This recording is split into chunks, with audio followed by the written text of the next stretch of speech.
a vécu entre 1900 et 1944. Il n'a pas vécu longtemps, comme Mariama Ba aussi. Donc, mais c'est le genre de personne, on peut dire, qui a eu 10 vies en une seule. C'est un pilote mythique et je vais vous dire pourquoi. Donc, il est né en 1900 dans une famille aristocrate. Son père meurt lorsqu'il n'a que 4 ans. Et donc, il a été très tôt orphelin. C'est donc une mère courageuse qu'il adore qui va s'occuper de lui. Sa mère maintenant était passionnée de peinture et de musique. Naturellement, elle lui transmet son goût pour la culture. Faute de moyens, la famille déménage régulièrement et Antoine change plusieurs fois d'école. En classe, quand il était élève, c'est un élève dissipé, distrait et rêveur, et pourtant d'une grande sensibilité. Il gardera toujours la mémoire de son jeune frère, décédé en 1917, François, à l'âge de 15 ans. Enfin, Antoine aime déjà écrire des articles pour le journal de sa classe, interdit dès le premier numéro, des poèmes, des lettres à sa maman quand il était au pensionnat.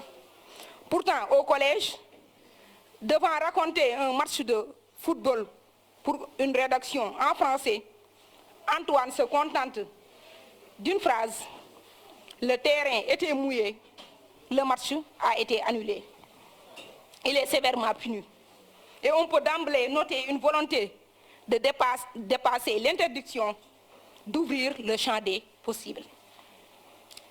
En 1917, baccalauréat en poche, quand il a eu son bac, il rêve de devenir officier de marine. Mais il échouera 3 fois au concours. En 1921, il commence son service militaire comme mécanicien d'avion. Bientôt, il prend des cours de pilotage. Pas étonnant de la part d'un jeune homme qui a déjà fait son baptême de l'air quand il avait 12 ans.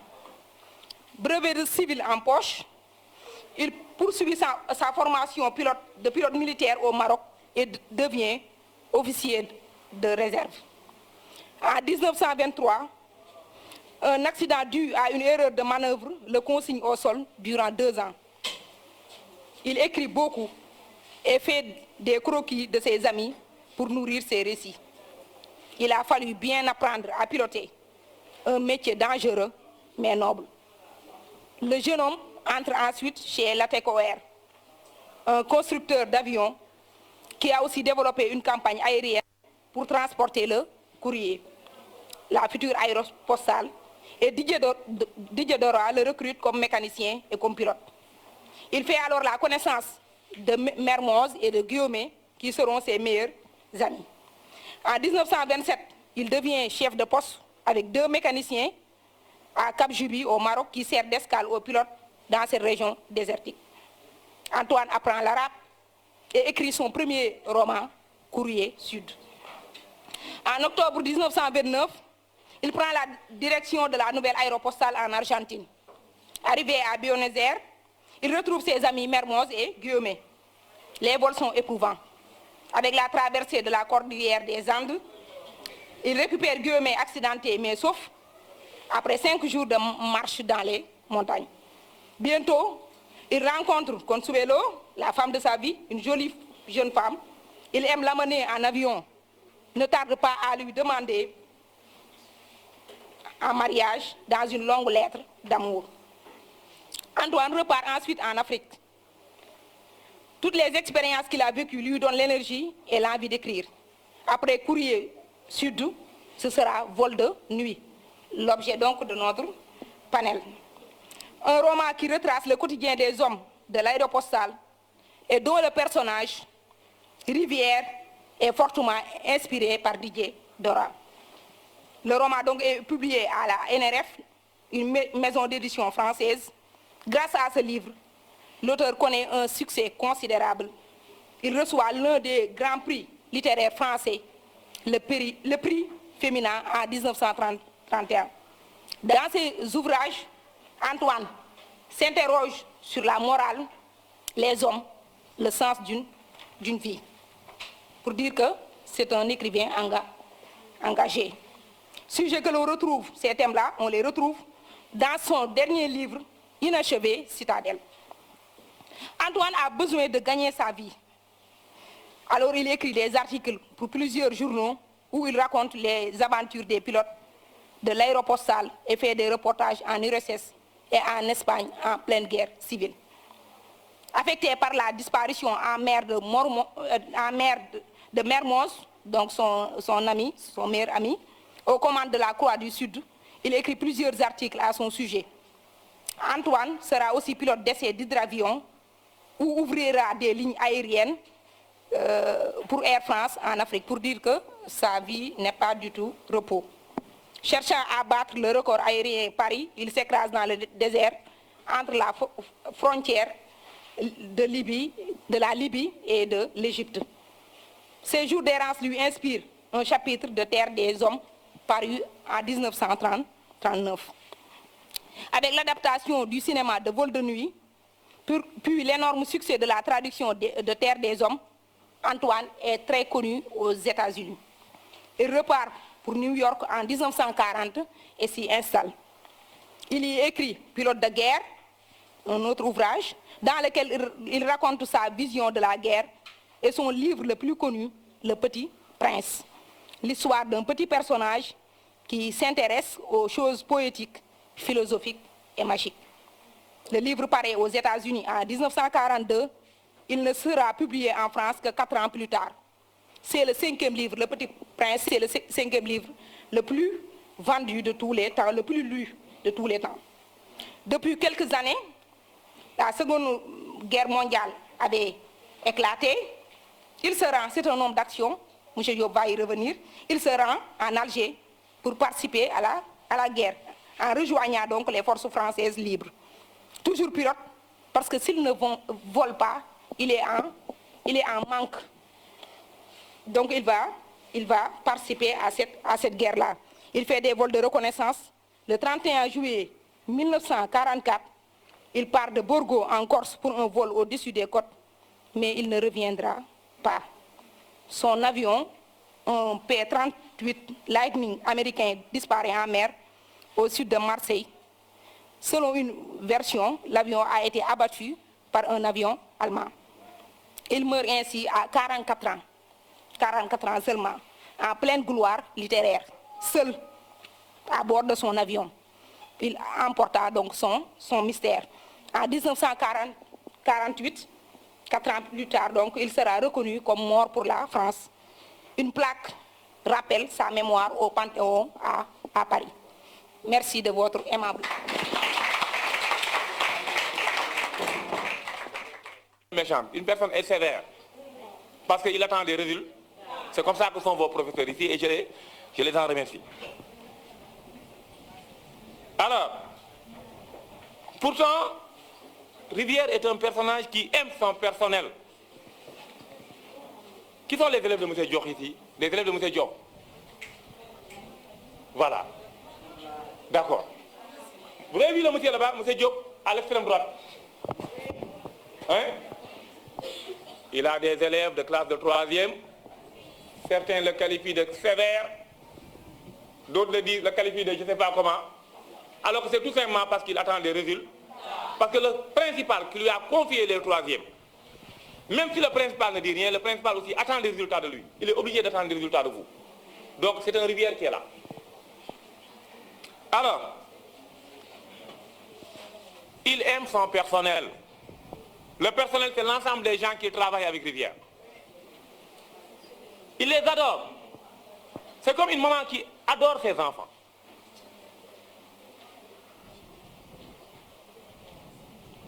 Et c'est ce sentiment d'amour-là, à l'endroit de son personnel,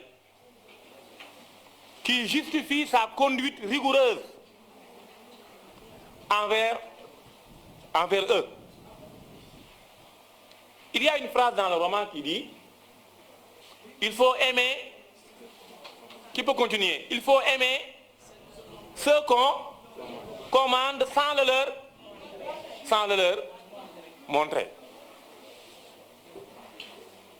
Cette phrase en est une parfaite Illustration veut dire exemple. On vous dit au BFM, donnez des illustrations. Toujours l'action et encore l'action dans ce roman. Alors, ça veut dire que les soucis, il y a des gens qui disent problème. Ce sont les pôles qui disent les problèmes. Un problème est toujours accompagné de 4 opérations, n'est-ce pas, vous dites ça? En bon français, on dira les soucis. J'ai des problèmes, on ne dit pas j'ai des problèmes. Si tu me dis j'ai des problèmes, je te dis donne-moi les problèmes, je les règle. Je vais essayer de faire l'exercice. On dit j'ai des soucis. Et les soucis qui empêchent Rivière de dormir, ces soucis-là stimulent son activité et lui permettent de réussir ses innovations. Je viens de prendre du thé. Du thé. Le thé a stimulé mon activité, ça m'a réveillé. Donc pour lui, quand on a des soucis qui nous empêchent de dormir, on ne doit pas rester dans un coin sans rien faire. Parce que le temps qu'on reste sans rien faire est une perte de temps. Ça veut dire qu'on doit occuper ce temps-là pour faire quelque chose et obtenir des résultats. Donc dans la vie, la personne n'a pas de temps à perdre et il ne faut jamais baisser les. Moralement, il est comment? Il est positif ou bien il est négatif? Il est positif et physiquement, il est grand ou bien il est petit? Donc est-ce qu'être petit peut nous empêcher d'être un grand homme? Non. Rivière est un grand homme. Soyez des rivières si jamais vous êtes appelé un jour à diriger une direction.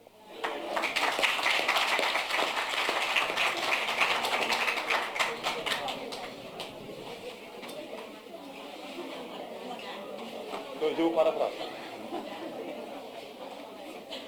Parler de rivière et il a épuisé la source de rivière.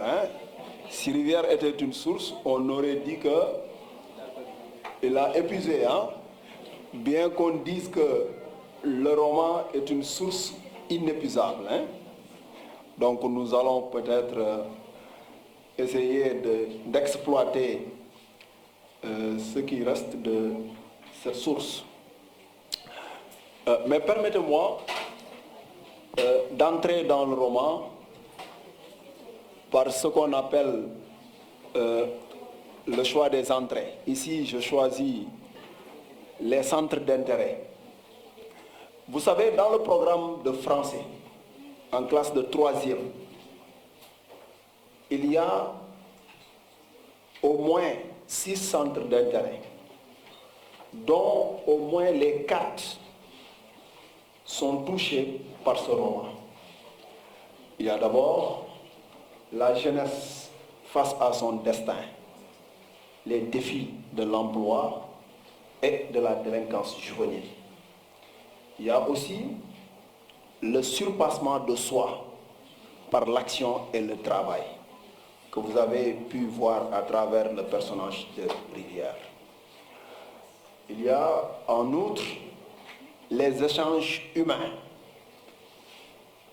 Et là, nous allons en parler à travers les personnages comme les pilotes et les autres personnages de la famille.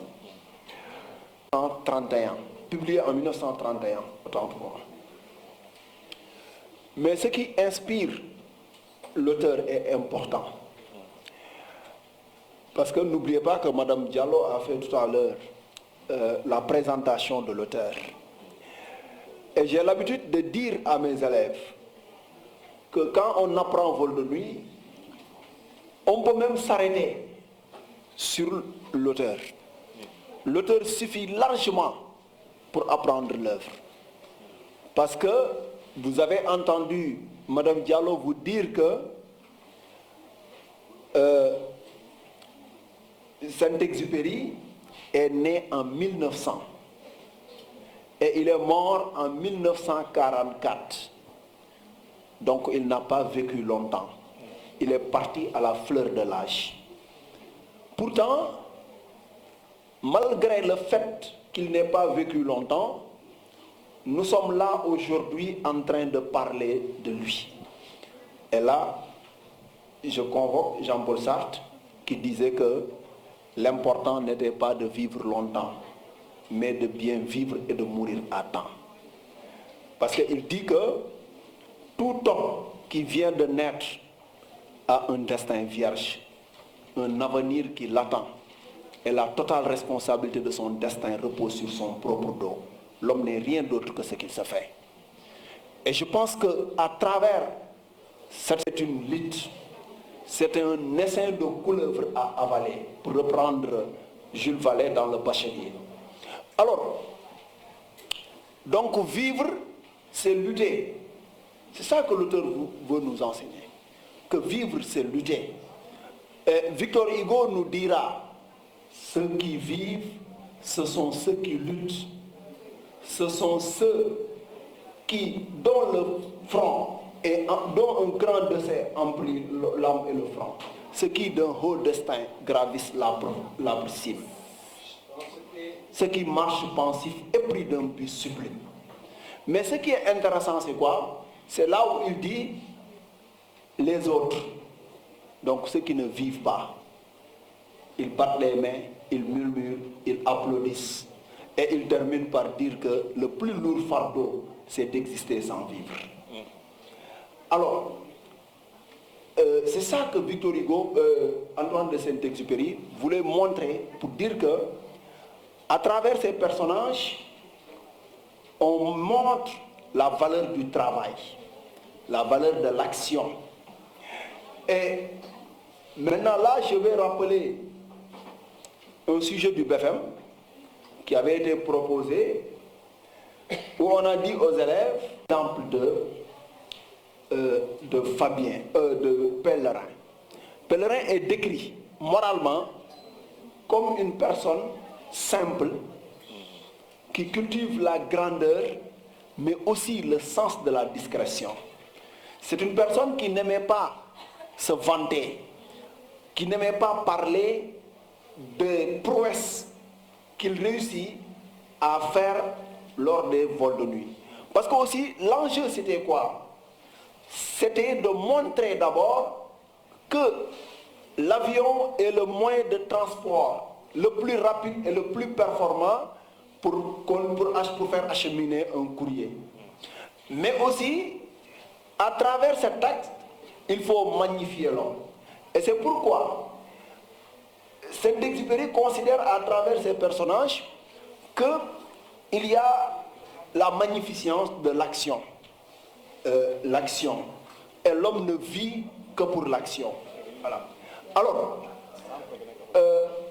maintenant les pilotes, qui sont des personnages navigants, ils sont au nombre de 4 dans le roman. Les 2 sont nommés, les 2 autres sont volontairement plongés dans l'anonymat.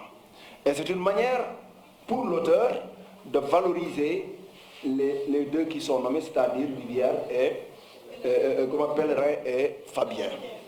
Alors, si Pellerin, le pilote de Chili, qui a réussi à faire atterrir son avion, Fabien, lui, n'a pas réussi, il a péri dans sa lutte contre le cyclone. Mais la mort de Fabien est une mort héroïque. Et là, on vous apprend le culte de l'héroïsme. Et le culte de l'héroïsme passe par le fait que l'élève qui est en classe de 3e, qui a travaillé dur pour avoir le BFM, même quand il échouera, il va se dire psychologiquement que je suis soulagé parce que j'ai fait ce que je devais faire. Le courage. Voilà. Montrer que c'est un état d'esprit que l'on doit cultiver. Et c'était aussi un hommage que Rivière a cherché à rendre à Fabien. Et c'est la raison pour laquelle, lorsque sa femme, Simone, est venue s'enquérir de la situation de son mari, voilà, on lui a appris que ton mari est mort. Au début, elle était triste, mais quand elle a appris qu'elle est morte héroïquement, elle en était fière. Et je pense que, à travers ce personnage-là, on nous apprend aussi, comme je l'ai dit, la grandeur. Que si vous êtes aujourd'hui là, en classe de 3e, mais vous devez être capable de rêver de devenir quelqu'un demain. Et j'ai l'habitude de dire à mes élèves, quand j'étudie ce roman avec eux, de leur dire que Macky Sall, qui est aujourd'hui votre président, notre président de la République, alors, qui est aujourd'hui notre président de la République, est passé par là où vous êtes aujourd'hui. Donc, considérez que parmi vous sortira peut-être un président, sortira peut-être un ministre ou quelqu'un d'autre. Mais cette conviction-là commence par ce qu'on appelle la confiance en soi. Et j'ai l'habitude de rappeler la phrase de Emerson qui dit que la moitié du succès est la confiance en soi. Il y a aussi des valeurs citoyennes. Il y a des valeurs citoyennes, l'amour de la patrie. Parce que on nous dit que aussi bien Pellerin que Fabien, tous les deux placent leur action au-dessus de leurs intérêts personnels. Et c'est ça qu'on appelle le culte du patriotisme. Et il y a un écrivain français du nom de Romain Gary qui dit que le patriotisme, c'est l'amour des autres. Voilà. Le patriotisme, c'est l'amour des autres. Quand vous posez un acte, vous le posez pour rendre service à tout le monde. Et d'habitude, je le dis aux élèves, je dis que l'élève qui vient en classe, qui trouve que le cahier de texte n'est pas là, le tableau n'est pas encore effacé, alors que lui, il n'est même pas le responsable de la classe, mais il se dit que le tableau là, ce n'est pas pour moi, c'est pour tout le monde. Je ne l'efface pas pour le professeur, je l'efface pour toute la classe. Parce qu'on a l'habitude de dire, faire de votre présence ce que votre absence va témoigner. C'est-à-dire, et pour y arriver, il faudra bannir l'égoïsme. Considérer sa vie comme une vie pour soi-même. Et considérer sa vie comme une vie pour les autres. Et c'est ça, c'est un esprit aussi patriotique, civique, mais qui est cultivé par ce qu'on appelle ici la culture militaire. Et il faut reconnaître que Antoine de Saint-Exupéry nous a plongé dans un milieu purement militaire. Et le vocabulaire le justifie, on nous parle de lutte, on nous parle de guerre, on nous parle d'action. Le style aussi le démontre, parce que c'est un style froid et saccadé. Voilà. Parce que dans la culture occidentale, l'enfant, dès qu'il atteint l'âge de la majorité, il va faire le service militaire. Il va faire le service militaire, la formation à l'armée, pour qu'on lui enseigne les valeurs de la République, les principes démocratiques, mais aussi qu'on lui enseigne ce qu'on appelle les vertus citoyennes. Et vous avez vu depuis quelque temps, il y a même dans certains concours ici au Sénégal, dès que l'enfant réussit le concours, avant la sortie de la promotion, ils vont passer par une formation militaire.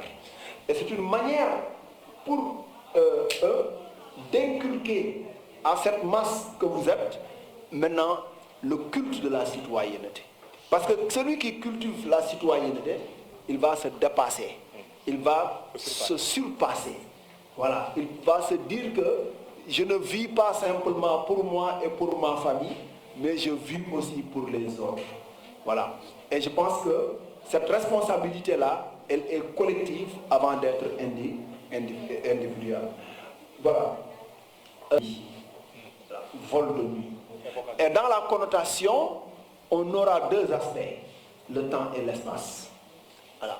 Vol qui renvoie à l'espace, la nuit qui renvoie au temps.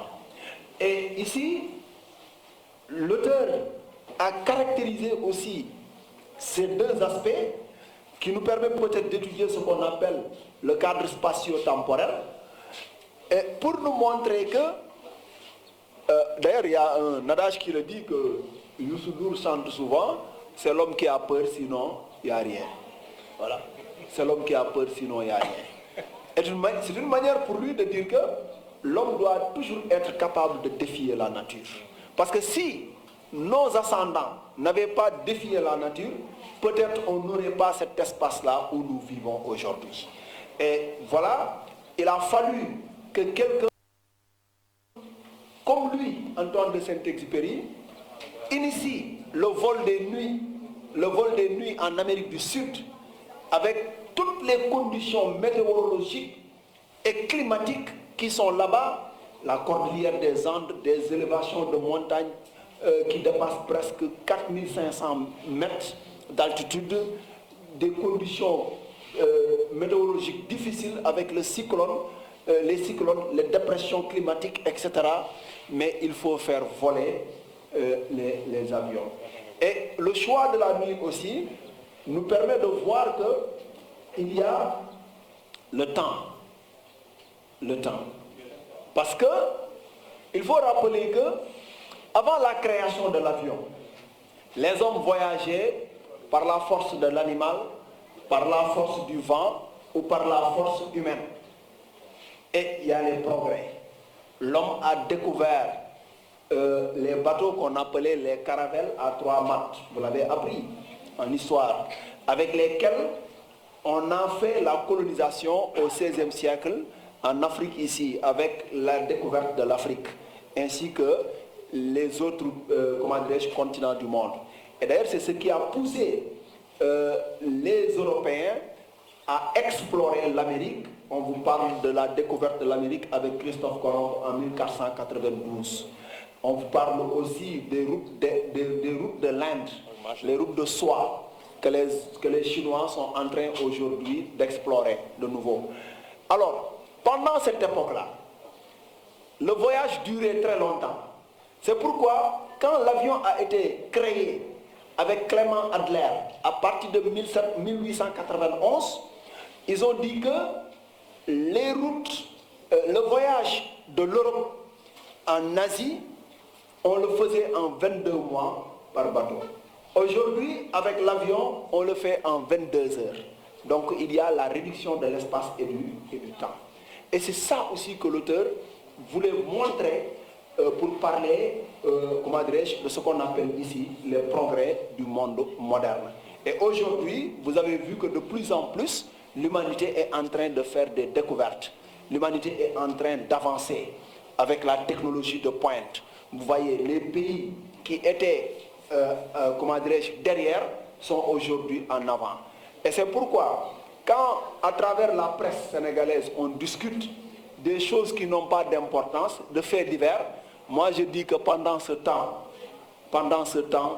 les Occidentaux sont en avance, et toujours en avance. Et là, à travers l'étude de cet ouvrage, on cherche à lutter contre la médiocrité qui constitue un facteur de sous-développement et qui gangrène aujourd'hui tout élan de développement au sein de notre pays. Je vous remercie.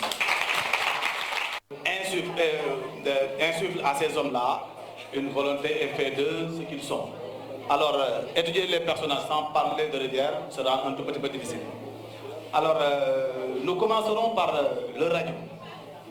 Le radio qui est le compagnon de galère de Fabien. Le radio qu'il ne faut pas confondre avec la radio.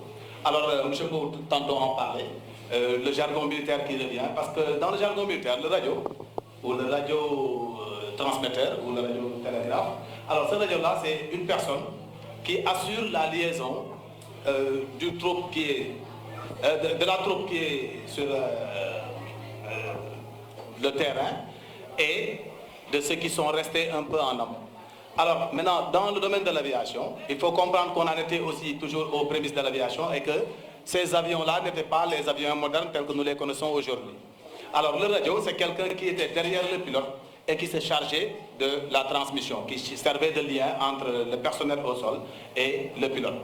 Donc le radio ici, qui était aussi courageux et téméraire que Fabien, alors même si par moment il lui arrivait d'avoir peur, parce que là, si on remonte à quelques passages là, on voit que de temps à autre, il écrit une note pour en faire part, de ses inquiétudes au pilote Fabien, alors qu'il ne pouvait pas comprendre peut-être la peur qu'il avait.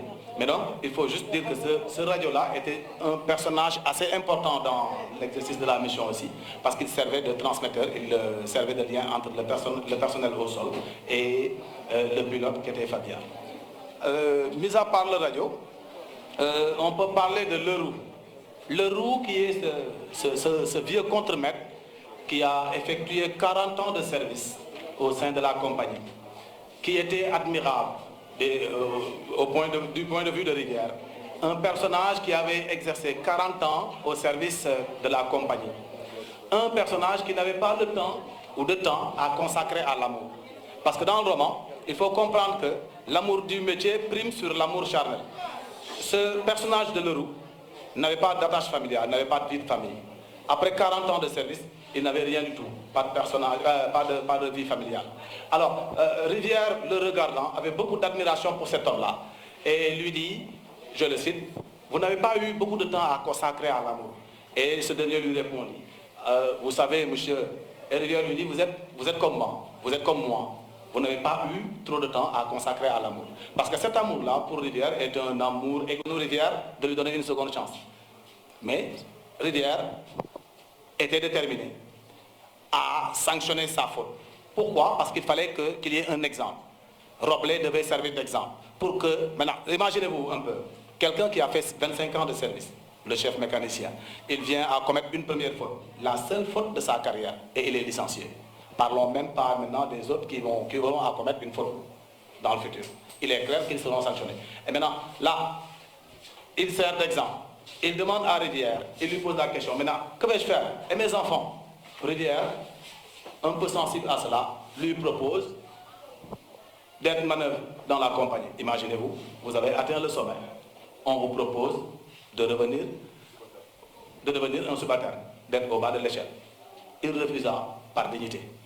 Mais il fut renvoyé. Après Roblet, on peut passer au personnel, le personnel au sol. Et parmi ce personnel au sol-là, il y a le secrétaire de veille, que Rivière décrit admirablement. Il avait beaucoup de respect pour cet homme-là. Le secrétaire de veille, c'est un secrétaire qui est là au moment où tout le monde est rentré chez lui, qui veille à l'exercice de la mission, qui guide les pilotes, qui les oriente, qui reçoit les informations et leur donne les informations dont ils ont besoin. Ce personnage-là, Rivière le regarde et se dit, cet homme-là ne connaît pas sa grandeur. Parce que c'est un maillon important dans l'exercice de la mission. C'est un homme important qui joue un rôle déterminant. Au-delà du secrétaire de veille, on passe à un personnage presque caricatural qui représente le contraire de Rivière. C'est l'inspecteur Robineau. Lui, c'est la médiocrité. Lui, il représente tout ce que Rivière combat, tout ce que Rivière rejette. C'est quelqu'un qui cherche à masquer un peu ses insuffisances, sa faiblesse, en essayant de nouer des relations avec le personnel, en se créant des amitiés. Parce que là, on le sait bien, si vous êtes ami avec quelqu'un, vous avez du mal à le sanctionner. Imaginez un peu cette personne-là qui vient vous donner le nom de son fils. Vous êtes le parrain de son fils. Vous êtes son patron. Vous êtes dans la même structure, il fait une faute. Vous aurez du mal à la sanctionner. Si vous mettez en avant les relations que vous avez avec cette personne-là. Ça c'est clair. Ça constitue une faiblesse. Pour Rivière, cela est une faiblesse. Il appelle maintenant l'inspecteur Robineau, commence à griffonner une sanction. Et lui dit, vous trouverez quoi mettre sur la feuille. Il faut sanctionner ces hommes-là. Les pilotes. Et là, ça met mal à l'aise Robineau. Il est clair qu'il va s'attirer les foudres de ces gens-là. Alors, lui, c'est l'imperfection, au sens vrai du terme. Le contraire de Rivière. Tout ce que combat Rivière est en Robineau. Laxiste et ferme. Après l'inspecteur Robineau, on passe aux femmes. Il y a deux femmes. Les femmes des pilotes. L'une est citée nommément, c'est Simone, la femme de Fabien qui a péri dans le drame. L'autre, c'est la femme du pilote de Rome. Alors, toutes ces deux incarnent cet amour-là, cet amour que Rivière combat. Parce que là, il faut comprendre que dans le roman, il y a l'amour du métier qui prime, je l'avais dit tantôt, qui prime sur l'amour charnel. Maintenant, cet amour charnel-là constitue ce qu'on appelle un égoïsme. Parce que ça se limite tout simplement aux deux personnes qui entretiennent cette relation-là. L'amour que nous vouons à notre fils se limite au sein de la famille. Mais imaginez un peu ces pilotes-là. Leur rôle était important. Ils acheminaient un courrier. De l'autre bout de la terre, il y a quelqu'un qui attend une note. quelqu'un qui attend une lettre, quelqu'un qui avait passé un examen, qui attend les résultats, une femme qui attend une lettre de son mari qui est au front, un enfant qui attend une lettre de son père qui est quelque part dans le monde. Alors maintenant, ces bonheurs-là que procure l'exercice de la mission du pilote sont beaucoup plus importants que l'amour charnel qu'ils éprouvent à l'endroit de leurs femmes, à l'endroit de leurs enfants. Rivière conçoit cela comme de l'égoïsme, parce que là, ça se limite juste à leur famille. Alors, d'ailleurs, quand la femme du pilote regardant son mari dormir, se dit, ne devrais-je pas le laisser dormir plus longtemps? Elle regarde son mari, elle est pleine de ressentiment. Elle est presque jalouse du travail de son mari. C'est comme qui dirait, elle a une coépouse. Oui, parce que leur mari, aussi bien Fabien que le pilote d'Europe, accordaient beaucoup plus d'importance à leur travail qu'au plaisir charnel que leur procurait leur vie de famille. Que fait le pilote d'Europe? Au réveil, il se saute et pose la question à sa femme. Il lui dit alors, est-ce qu'il fait un beau temps? Vous voyez un peu. Alors que sa femme s'attendait à autre chose. Elle était au petit soin, elle préparait, voilà, comme toutes nos bonnes femmes. Voilà. Maintenant, le mari se réveille. La première des choses à laquelle il pense, c'est quel temps fait-il? Comment vais-je aborder les intempéries lors de ma mission? Par où vais-je passer? Comment vais-je faire pour contourner les difficultés? Alors, et la femme lui dit, tu n'aimes pas ta maison? Alors, on sous-entend une autre question. Est-ce que tu m'aimes réellement? Mais oui, c'est ça la question. Et le mari lui dit, oui, j'aime ma maison. Tu n'es même pas triste de partir? Il lui dit, triste? Pourquoi? Imaginez-vous un peu ce que ça a fait à la femme. Parce que là, il devait quitter la maison pour un bon bout de temps, aller faire une mission. Sa femme s'étonnait de voir cet homme-là heureux parce que la mission approchait. Ils étaient heureux parce qu'ils n'étaient heureux que dans l'action. Ils n'étaient heureux que dans l'action. Alors, ce mal-là que combat Rivière, ce sont ces égoïsmes-là, cette femme-là qui est à côté de nous, qui nous empêche de faire notre travail correctement. Imaginez-vous un peu Madame Koulibaly qui doit venir assister à ce panel, qui dit que voilà, je dois faire le petit déjeuner à mon mari. Le mari qui doit aller travailler, qui se réveille, et Madame Koulibaly lui dit, que fais-tu de mon petit déjeuner? Tu vas le laisser comme ça. Pour lui faire plaisir, il va rester comme Fabienne. Elle représente aussi cet égoïsme-là, qui est naturel, qui fait partie de nous, et qui rappelle à Rivière que, voilà, ce bonheur-là aussi est un droit, ou ce bonheur-là a un droit, parce que cette femme-là a un droit. Elle a le droit d'aimer son mari, d'être au petit soin, de s'inquiéter pour son mari. Et d'ailleurs, à chaque fois que son mari était en mission, il prenait de ses nouvelles, s'informait. Mais cette fois-ci, son mari ne reviendra jamais à la maison. Il avait péri dans un tragique accident. Voilà en somme ce qu'on peut dire des différents autres personnages. Comprendre l'action. Vous savez, durant cette fête de Korité passée, il y a un Sérère, j'ai rien contre les Sérères, j'ai des arrière-parents Sérères, donc qui élevait, n'est-ce pas, des bœufs. Il avait le plus grand taureau de la zone. Qu'est-ce qui se passe? Le jour de la Korité, très tôt le matin, ce taureau-là meurt. Le taureau sur lequel il fonde tout son espoir meurt. Ne sachant quoi faire, il cherche à agir. Il envoie son enfant auprès, n'est-ce pas, de l'imam. Il dit, va dire à l'imam que Ngor Nena, taureau bi gëna reuy ci gétt gi, taureau bi gëna reuy ci dëkk bi, deena. Dama bëggoon nag mu wax ma nan laa koy doxalee action. Bu fekkee dagan na, nañ ko togg soos. Bu fekkee daganul it ñu def ko dibiteri na ma jox benn. Quoi qu'il en soit, il veut agir. Et c'est dans cette logique d'action, bien entendu, que lorsqu'on en parle de rivière, n'est-ce pas, s'il y avait ce qu'on appelle des solutions à éviter les risques, voilà ce qu'il rétorque. Il dit, c'est l'expérience qui dégagera les lois. La connaissance des lois ne précède jamais l'expérience. Ainsi, si on revient un peu, n'est-ce pas, dans la profondeur de l'œuvre, on dira que l'action fait jaillir l'homme hors de lui-même. Autrement dit, l'action pousse l'homme hors de lui-même, à s'assumer et à s'affirmer. Cela dit, Dès lors, la preuve de l'existence dépend donc de la nature de l'action accomplie.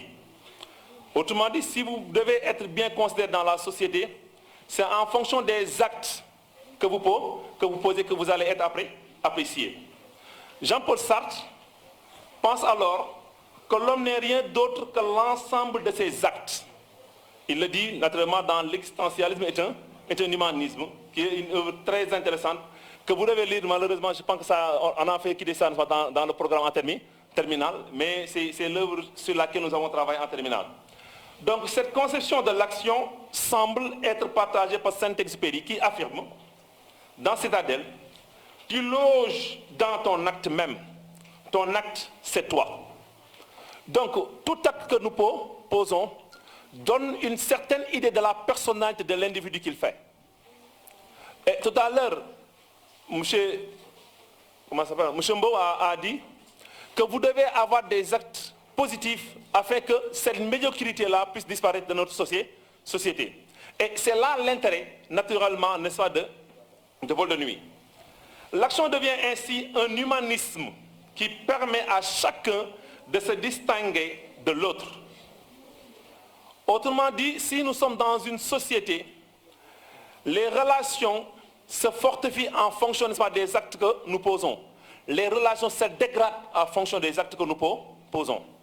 Donc l'action, n'est-ce pas, a ce qu'on appelle le dessus de tout un chacun. Ça forge l'image, mais également ça ternit l'image. Donc à nous de nous dépêcher, n'est-ce pas, de poser ce qu'on appelle les bons actes en faisant de bonnes actions. Elle fait que l'homme se distingue de l'homme. Dixit Saint-Exupéry dans Terre des Hommes. L'accomplissement de soi par l'action est même une exigence morale qui permet à Saint-Exupéry de conscientiser tous les peuples sur l'engagement que traitera bientôt M. Haïdara qui est là. Donc, faites très attention, n'est-ce pas, aux actions que nous posons. Ce qu'il faut éviter, c'est prétendre qu'un tel a fait un acte, ne sachant pas que cet acte est positif ou négatif. Il obtient gain de cause, je me dois naturellement, n'est-ce pas, de les poser. Et ça, c'est une erreur monumentale. Pourquoi? Parce que la vie, elle est hyper éphémère. Les hommes passent. Les hommes passent. Faites très attention. Si nous revenons un peu tous dans cette logique, d'ailleurs dans Vol de nuit, l'action se déroule au cours d'une nuit. Toute l'histoire qui est narrée, c'est l'histoire d'une nuit.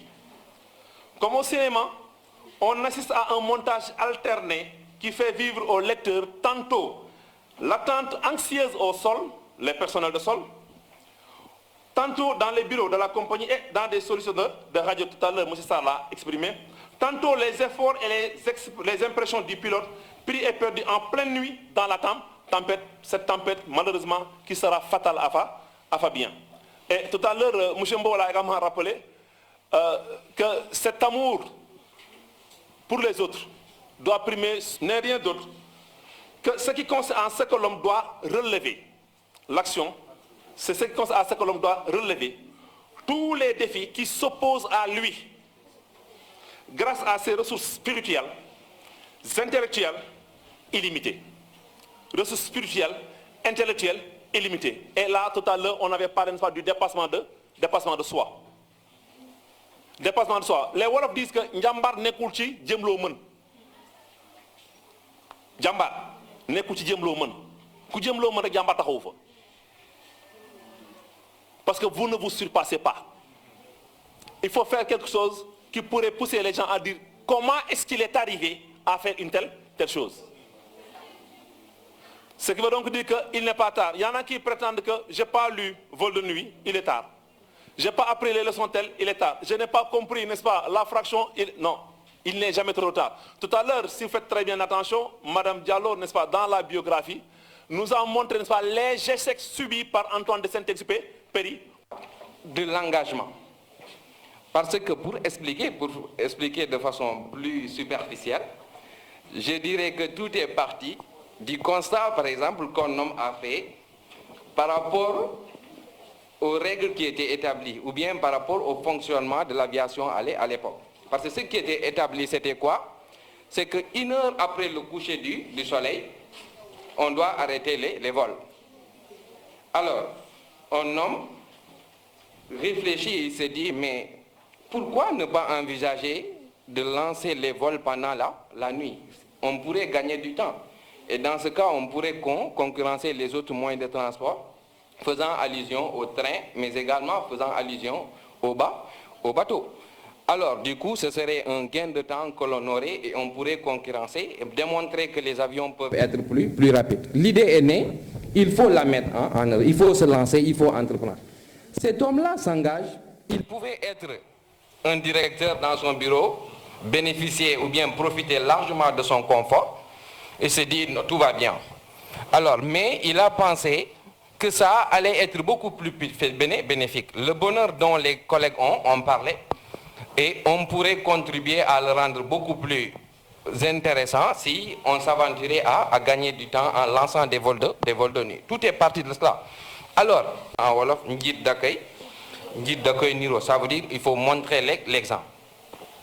Rivière va être l'exemple de ponctualité, Rivière va être l'exemple d'assiduité, mais aussi d'efficacité. On aurait l'impression que c'est un robot. Parce qu'à un moment donné, il a atteint un niveau d'engagement admirable. Et il fallait que les autres copient, il faut que les autres le prennent comme un exemple. Il faut que le chef soit exemplaire. Alors, ce qui fait qu'à un moment, il oublie même qu'il était humain. Quand je prends l'exemple de Fabien, dans le roman, il est dit qu'il venait de se marier fraîchement, 6 semaines de mariage. Alors, mais il a dû laisser sa femme parce que le devoir l'appelle. Il faut qu'il s'engage. Le sens du devoir. Donc, il fallait qu'il aille, le devoir l'appelle. Alors, si c'était ici, par exemple, dit, Mangi am set bunda wala mangi dora tak jabar, c'est hors de question que je parte pour une mission dont je ne sais même pas si je vais revenir ou pas. Alors, mais tout à l'heure, on a parlé du pilote du courrier d'Europe, qui devrait également partir, qui dormait à un moment donné, qui aurait pu profiter de sa femme qui était là au petit soin, qui aurait tout laissé, mais qui s'engage parce qu'il faut que le projet réussisse. Et ça, tout simplement pour le bonheur des autres. Ça veut dire pour l'intérêt général. Donc je dis que chacun, ça nous intéresse, c'est une valeur qui nous interpelle, pour dire que chacun, dans le secteur où il évolue, qu'on soit élève ou bien qu'on soit membre d'une famille, on peut être utile à sa société. Parce que si on ne s'engage pas, on devient, je dirais, on ne pourra pas apporter quelque chose à cette société dont on n'a pas, ou plutôt à laquelle on...